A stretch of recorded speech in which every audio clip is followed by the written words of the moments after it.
And welcome back. It's now time for your lunchtime sports. Football is where we begin. The JFF has confirmed that they have officially appealed the red card issued to Kahdija in the closing stages of the 0-0 draw against France in their opening FIFA World Cup match on Sunday. Shaw was controversially carded for a second bookable offence in stoppage time. Head of delegation Elaine Walker-Brown explains that the necessary paperwork has been filed to appeal the decision.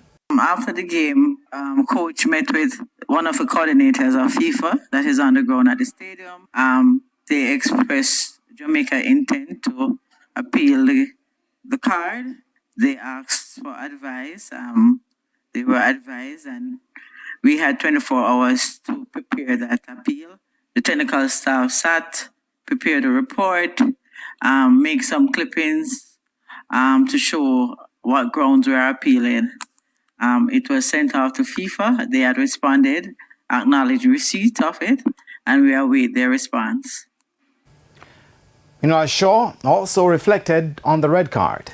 Defensively, it was going to be a big effort. So, whatever we could do at the top of the pitch to help our defense, that's what we tried to do. And for me personally, it's a difficult moment for me right now because it's, my first red card. But like I said, looking back at the game, I'm going to try to take the positives from it, which, our first point at the World Cup and, my overall performance. Now, if the appeal is unsuccessful, Shaw will be suspended for the Reggae Girls' next match on Saturday against the fellow CONCACAF team, Panama. Some cricket news now. Although seemingly improbable, West Indies captain Craig Brathwaite says that they were confident they could have gotten the required 365 runs that was needed to win the second and final test against India, which eventually ended in a draw on Monday. With the Windies set to resume at 76 for 2 in pursuit of 365 for victory, no play was possible because of rain on the fifth and final day. They required a further 289 runs to win and level the series at 1-1. Brathwaite says that the runs were achievable. We were looking forward to day 5. Obviously 280 runs to win and 8 overs was possible, for the win. Obviously you can't control the weather.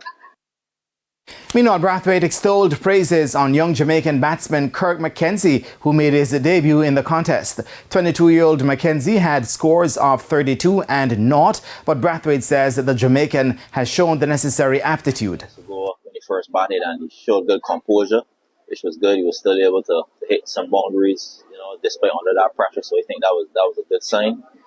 Unfortunately, he didn't go on and get a big score, but I think he looked good, and it's just for him to keep improving, keep thinking of ways to improve, in terms of as a batsman out there and have different field settings and different situations. But for sure, he's going to be good in the future. The West Indies will not be in action in Test cricket again until their trip to Australia in January 2024.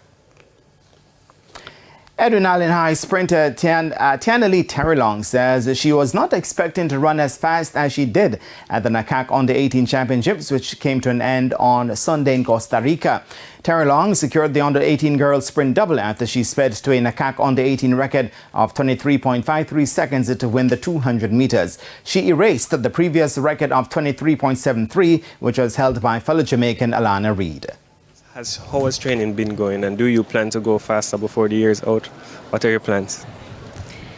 I'm planning to go a bit faster, but we'll see how it goes from here. And training will continue as we'll be going after the Commonwealth Games soon, after this, like probably a week after this, so I'll be continuing training.